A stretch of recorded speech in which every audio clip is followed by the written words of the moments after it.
Hello, నేను మీ మానస ప్రియదర్శిని. అందరు ఎలా ఉన్నారు? ఇక్కడ ట్రైన్లో ప్రయాణం చేస్తున్నప్పుడు మీకు అక్కడ కనిపిస్తున్నటువంటి దృశ్యాలు చూస్తున్నారా? గెస్ చేశారా లేదా? ఏంటది? ఎవరైతే గెస్ చేశారో ఒక కామెంట్ చేసేయండి, లైక్ చేసేయండి, అలాగే ఇంకొకరికి షేర్ చేసేయండి. ఎందుకంటే ఈ దృశ్యాలను చూసినటువంటి పుణ్యం ఏదైతే ఉందో అది మీతో పాటు మీ ఫ్రెండ్స్ కి, మీ రిలేటివ్స్ కి కూడా కలగాలి కదా, మరి అందుకే షేర్ చేయమని చెప్తున్నాను. హరోం హర. కొన్ని కోట్ల మంది హిందువులు ఎంతగానో ఎదురు చూసిన మహాపవిత్రమైన మహాకుంభమేళా 2025 సంవత్సరం శుభారంభం ఊహించనంత పెద్దది. దీంతో ఇప్పటి వరకు ప్రపంచంలోనే అతి పెద్దదైన ఈవెంట్ మొదలైపోయింది.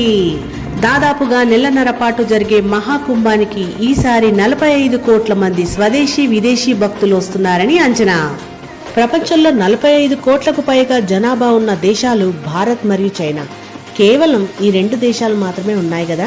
మరి ఈ 1.5 నెలల్లో 45 కోట్ల మందికి ఒకే నగరంలో మనము వసతి కల్పించడం అనేది, వీళ్ళందరూ కూడా ఒకే నగరంలో ఉండడం అనేది చాలా మనం అసలు గర్వించదగ్గ విషయం. పవిత్రమైనటువంటి మహాకుంభమేళ కోసం ప్రయాగ్రాజ్లో ఐక్యమైన హిందూ జన సమూహం. అద్భుతం.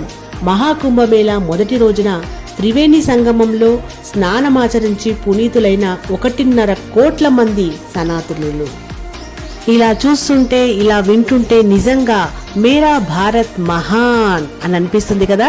మరి ఎవరికైతే ఇలా అనిపిస్తుందో ప్లీజ్ మేరా భారత్ మహాన్ అంటూ కామెంట్ చేయండి, ఓకేనా?